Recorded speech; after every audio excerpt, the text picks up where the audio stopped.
Assalamualaikum warahmatullahi wabarakatuh.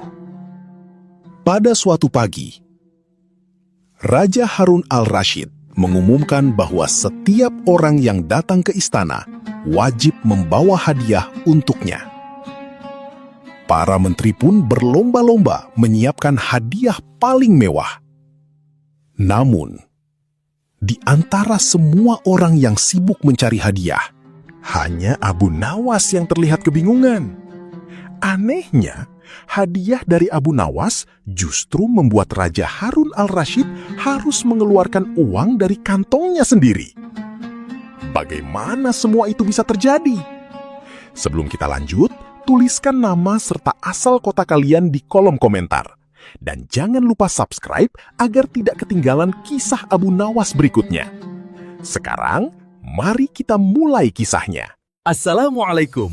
Gelak Tawa Nawas. Cerita lucu penuh hikmah. Yuk tertawa. Begitu Raja Harun al-Rashid selesai mengumumkan bahwa setiap orang harus membawa hadiah, suasana aula istana langsung menjadi ramai. Salah seorang menteri melangkah maju. "Baginda, hamba akan menghadiahkan pedang terbaik dari Damaskus." Menteri lain tidak mau kalah. "Hamba akan mempersembahkan permata dari Persia." Seorang saudagar kaya yang sedang berada di istana ikut membungkukkan badan. "Hamba akan menghadiahkan seekor kuda Arab terbaik." Raja tersenyum puas. "Baik, besok pagi bawalah hadiah kalian ke istana. Hadiah yang paling berkesan akan mendapatkan balasan dariku." Mendengar titah itu, semua orang segera meninggalkan aula. Mereka sibuk memikirkan hadiah terbaik untuk sang raja. Di tengah keramaian itu, hanya Abu Nawas yang masih berdiri memandangi kantong jubahnya. Perlahan, ia merogohnya, lalu mengeluarkan beberapa keping uang tembaga. Ia menghitungnya satu persatu, kemudian tersenyum kecil. Jangankan membeli hadiah, untuk membeli pita hadiahnya saja rasanya masih kurang. Abu Nawas pun berjalan pulang. Sepanjang perjalanan menuju rumah, ia melihat hampir seluruh toko di pasar dipenuhi pembeli. Toko emas ramai, toko permata lebih ramai lagi. Bahkan toko karpet dan toko pedang pun dipenuhi orang-orang yang ingin memberikan hadiah terbaik kepada raja. Abu Nawas hanya tersenyum melihat kesibukan itu. Sesampainya di rumah, istrinya langsung menyambut. "Suamiku, kenapa wajahmu kelihatan murung?" Abu Nawas duduk di kursi kayu, lalu berkata kepada istrinya, "Istriku, tadi di istana, Raja mengumumkan satu hal, bahwa besok siapa saja yang datang ke istana wajib membawa hadiah untuk raja." Lalu Abu Nawas merogoh kantongnya dan meletakkan beberapa keping uang di atas meja. "Lihatlah, ini seluruh uang yang kumiliki." Istrinya menghitungnya sekilas, kemudian tersenyum. "Kalau begitu, hadiah apa yang akan kamu berikan kepada Baginda?" Abu Nawas mengangkat kedua bahunya. "Itulah yang sedang kupikirkan. Semua orang membawa hadiah yang mahal. Sedangkan aku, jangankan membeli sutra, membeli sapu tangan sutra pun mungkin belum cukup." Istrinya ikut tertawa kecil. "Lalu bagaimana? Kamu tidak mungkin datang ke istana dengan tangan kosong." Abu Nawas terdiam beberapa saat. Tatapannya mengarah keluar jendela. Dari kejauhan, terdengar suara para pedagang yang sedang menawarkan dagangan mereka di pasar. Entah mengapa, wajah Abu Nawas perlahan berubah. Kerutan di dahinya menghilang. Senyum tipis mulai terlihat. Istrinya memperhatikan perubahan itu. "Kamu mendapat ide." Abu Nawas berdiri sambil merapikan sorbannya. "Mungkin. Lalu kamu mau kemana?" Aku hanya ingin pergi sebentar ke pasar. Istrinya memandang beberapa keping uang di atas meja. Dengan uang sebanyak itu, Abu Nawas hanya tersenyum. Kadang, yang paling dibutuhkan bukan banyaknya uang, tetapi banyaknya akal.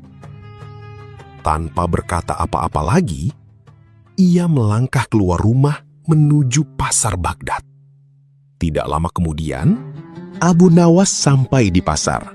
Ia berhenti di depan sebuah toko kain yang paling besar di pasar. Di depan toko itu, tergantung selembar kain sutra hijau berhiaskan benang emas yang berkilau di terpas sinar matahari. Abu Nawas menatap kain itu beberapa saat, lalu tersenyum pelan. Sepertinya inilah hadiah yang sedang kucari. Ia pun melangkah masuk ke dalam toko. Seorang pedagang tua segera menyambutnya dengan ramah.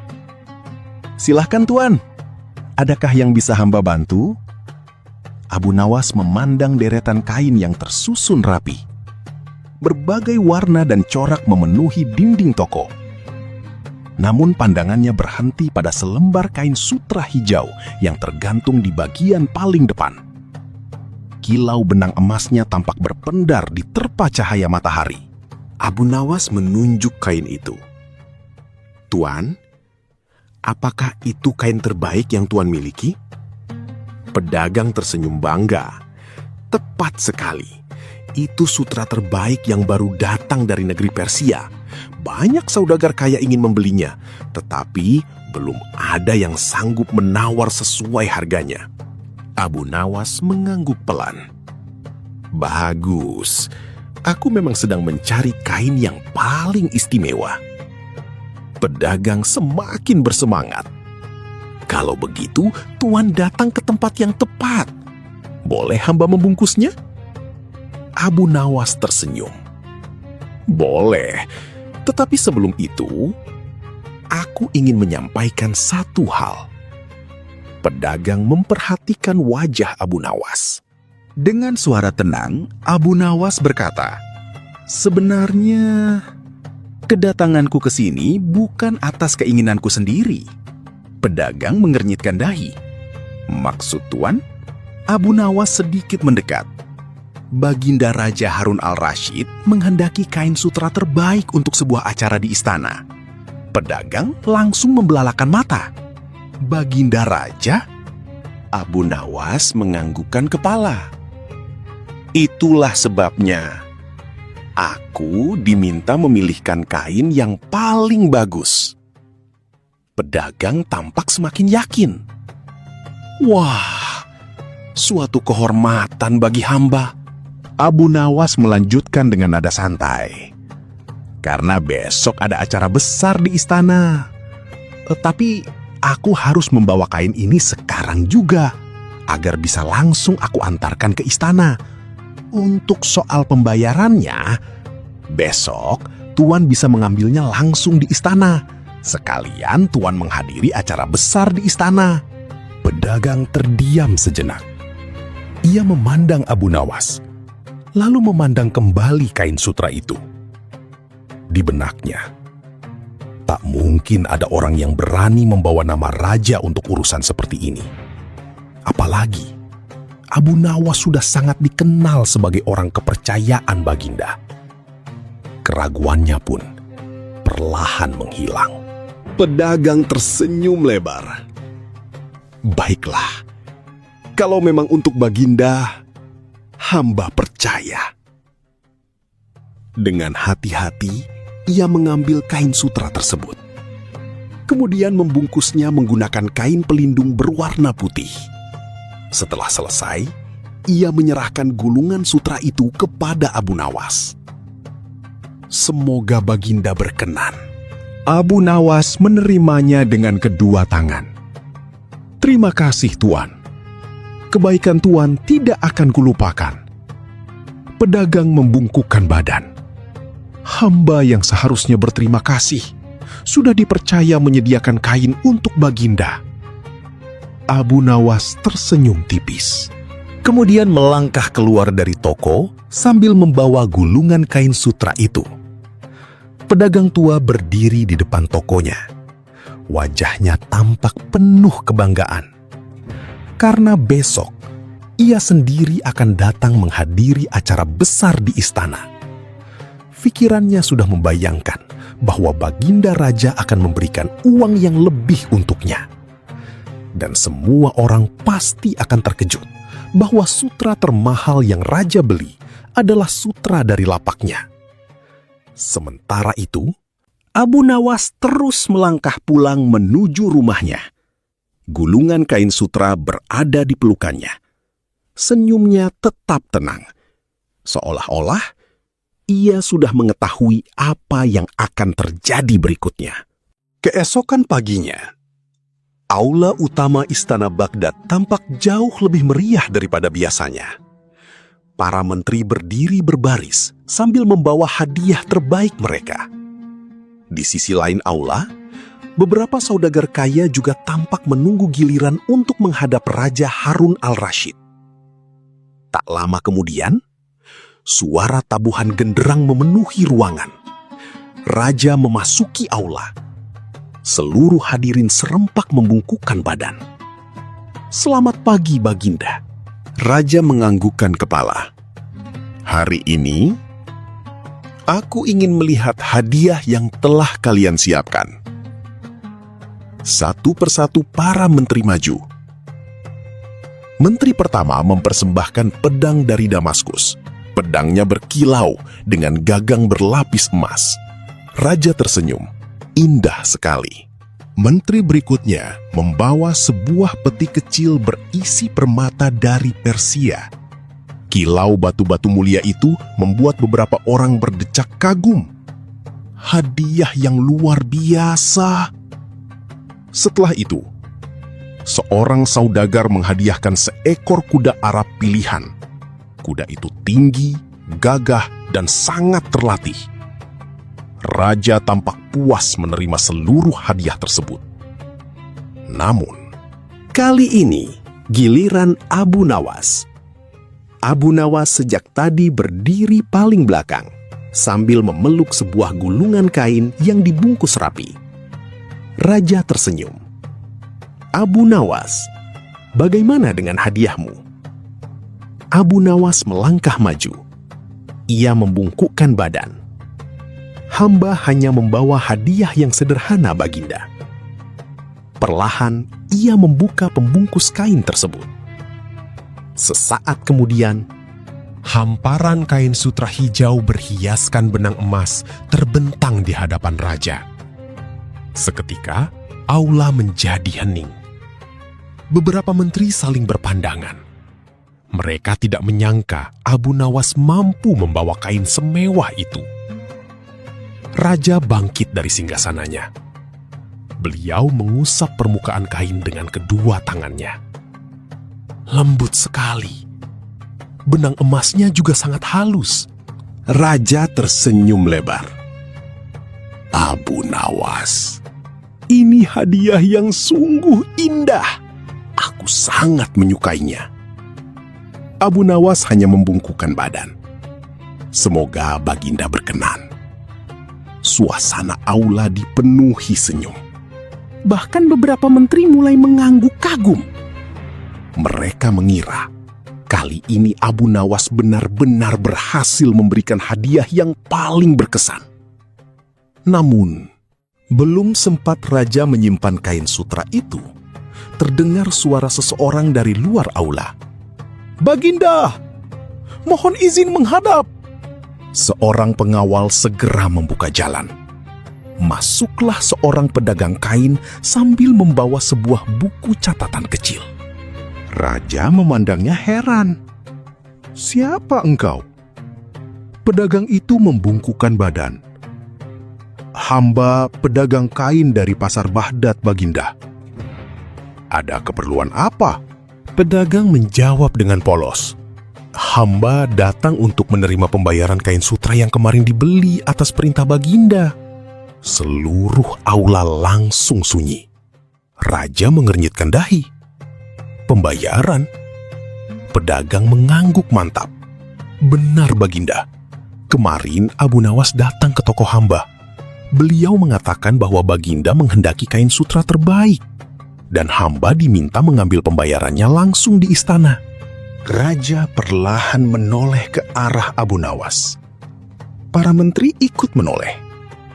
Seluruh mata kini tertuju kepada Abu Nawas. Sementara itu, Abu Nawas tetap berdiri tenang, sambil menutup mulutnya seolah menahan tawa. Raja akhirnya berkata pelan, "Abu Nawas, jadi hadiah yang kau berikan kepadaku adalah kain yang harus kubayar sendiri." Abu Nawas tersenyum kecil, lalu membungkukkan badan. "Kurang lebih begitu, Baginda." Sejenak, tak ada seorang pun yang berbicara. Kemudian, Raja menepuk dahinya sendiri. "Dasar Abu Nawas, aku belum pernah menerima hadiah seperti ini." Seorang menteri tak mampu lagi menahan tawanya, disusul menteri yang lain. Tak lama kemudian, seluruh aula dipenuhi gelak tawa. Bahkan, para pengawal yang sejak tadi berusaha tetap tegak pun saling tersenyum. Raja ikut tertawa sambil menggeleng-gelengkan kepala. Semua orang memberiku hadiah, tetapi hanya Abu Nawas yang menghadiahiku sebuah tagihan. Gelak tawa kembali memenuhi aula. Pedagang kain masih berdiri dengan wajah bingung. Ia tidak mengerti mengapa seluruh penghuni istana justru tertawa. Baginya, ia hanya ingin menerima pembayaran sebagaimana mestinya. Raja kemudian menarik napas panjang. Beliau memandang Abu Nawas dengan tatapan penuh rasa penasaran. "Baiklah, kalau memang ini ulahmu, pasti ada alasan di balik semua ini." Abu Nawas kembali membungkukkan badan. "Ada, Baginda.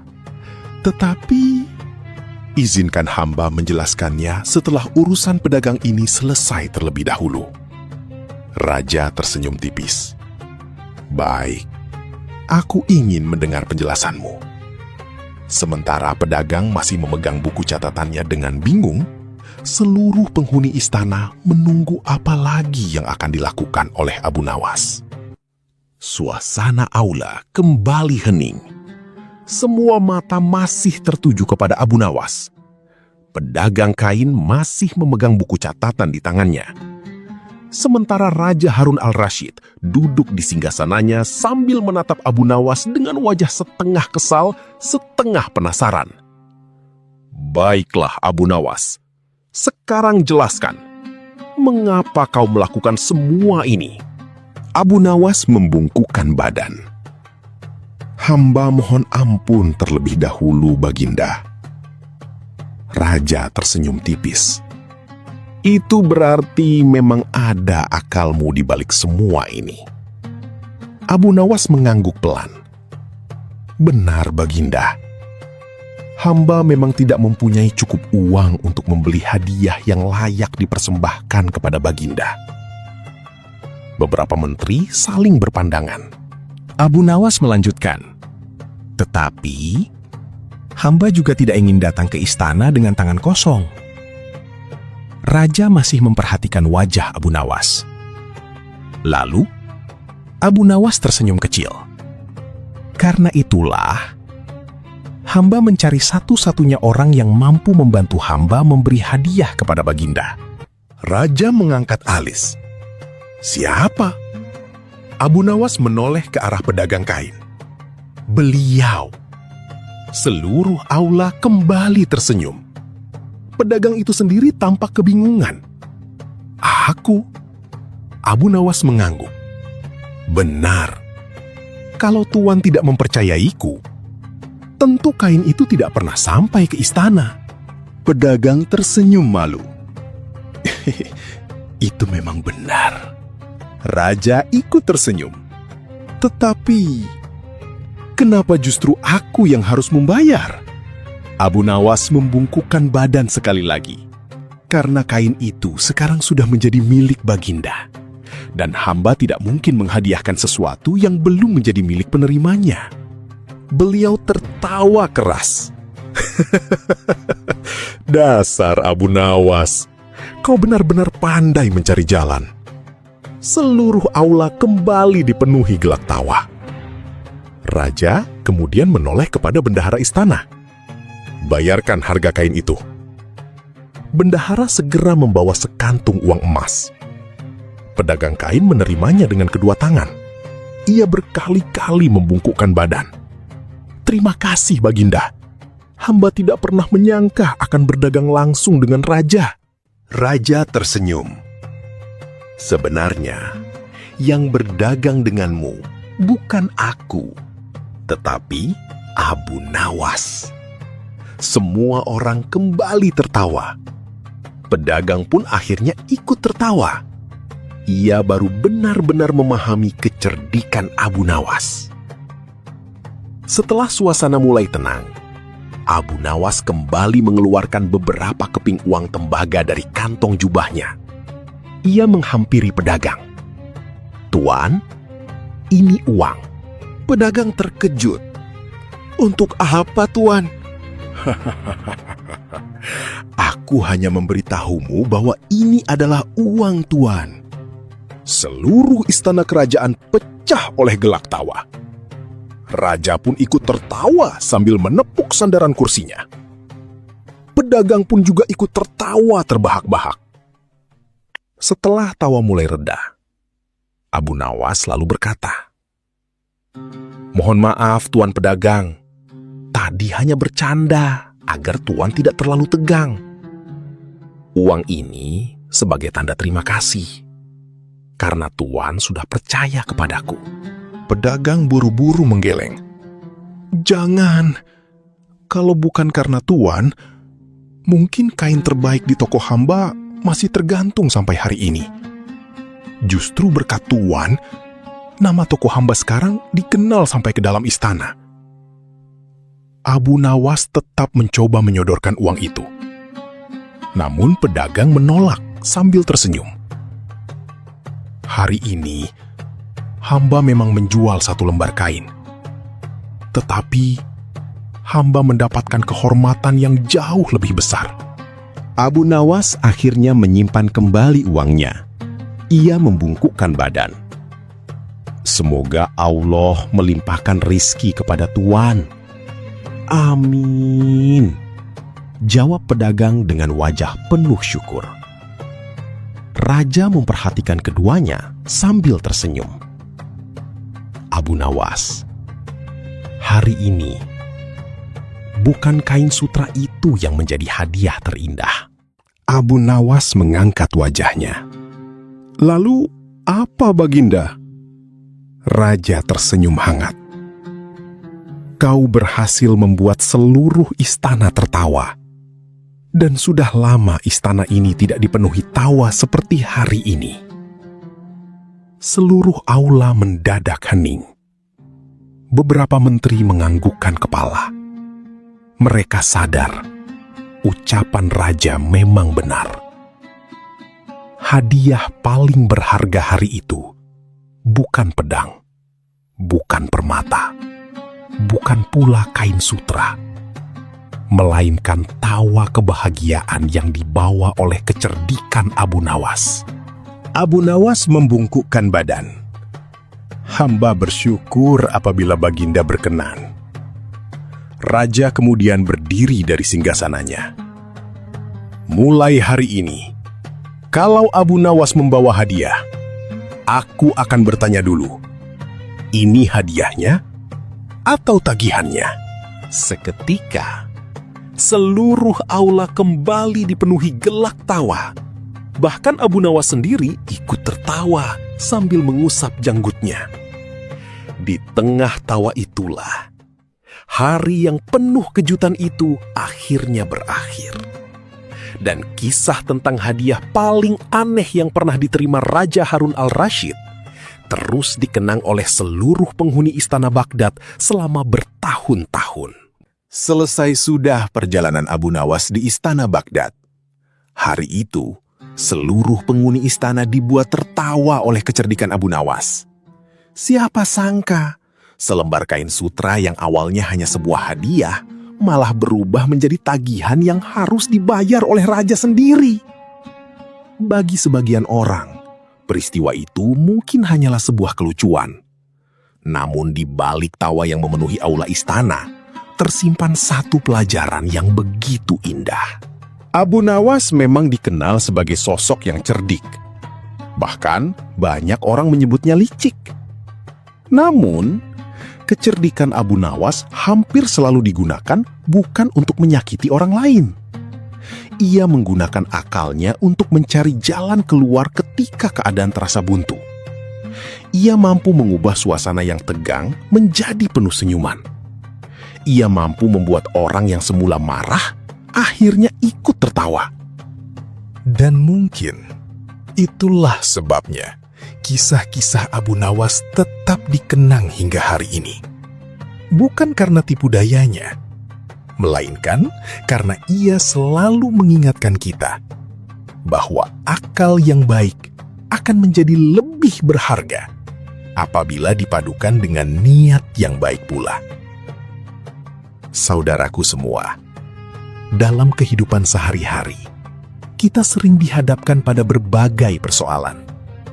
Kadang masalah datang ketika keadaan ekonomi sedang sulit. Kadang datang ketika keinginan jauh lebih besar daripada kemampuan yang kita miliki. Di saat seperti itulah, kita diajak untuk berpikir dengan tenang, mencari jalan keluar yang baik, tanpa harus merugikan orang lain, tanpa harus menghilangkan kejujuran. Karena sesungguhnya, kecerdasan bukan hanya tentang menemukan jawaban, tetapi juga tentang mengetahui batas antara kecerdikan dan kebijaksanaan. Abu Nawas memang dikenal sebagai sosok yang penuh kecerdikan. Kadang jawabannya membuat orang tertawa. Kadang akalnya membuat orang geleng-geleng kepala. Namun di balik semua itu, Abu Nawas juga mengetahui kapan harus berbicara, kapan harus menghargai kebaikan orang lain, dan kapan harus membuat suasana yang tegang kembali dipenuhi senyuman. Saudaraku semua, semoga ada sedikit pelajaran yang bisa kita ambil dari kisah sederhana ini. Kalau menurut kalian ada sesuatu yang baik, silahkan ambillah sebagai pengingat untuk diri kita bersama. Namun apabila ada yang kurang berkenan, cukup jadikan sebagai hiburan dan abaikanlah. Karena pada akhirnya, setiap orang akan mengambil pelajaran yang berbeda dari cerita yang sama. Ada yang mungkin hanya tersenyum karena humornya. Ada pula yang diam sejenak karena menemukan makna di balik setiap percakapannya. Dan tidak ada yang salah dengan itu. Sebab setiap hati memiliki cara masing-masing dalam menerima sebuah pelajaran. Selama sebuah cerita mampu membuat seseorang tersenyum, meski hanya beberapa saat, maka cerita itu telah memberikan kebahagiaan. Saya mengerti. Sebagian besar kalian datang ke channel ini untuk mendengarkan kisah-kisah humor dan kecerdikan Abu Nawas. Dan memang itulah yang membuat tokoh ini begitu dicintai hingga sekarang. Namun, saya sengaja menyelipkan sedikit hikmah di setiap cerita. Bukan karena saya merasa paling benar, melainkan karena dalam banyak riwayat, Abu Nawas juga dikenal sebagai seorang ulama sufi yang bijaksana. Semoga melalui cerita-cerita sederhana ini, kita tidak hanya pulang membawa tawa, tetapi juga membawa satu pelajaran kecil yang bisa bermanfaat dalam kehidupan kita sehari-hari. Jika kalian masih bersama saya hingga detik ini, terima kasih yang sebesar-besarnya. Semoga Allah senantiasa melimpahkan kesehatan, keberkahan rezeki, umur yang penuh manfaat, serta melindungi kita dan keluarga yang kita cintai dimanapun berada. Dan terima kasih telah meluangkan waktu menemani kisah Abu Nawas hingga akhir. Sampai jumpa di kisah Abu Nawas berikutnya. Wassalamualaikum warahmatullahi wabarakatuh.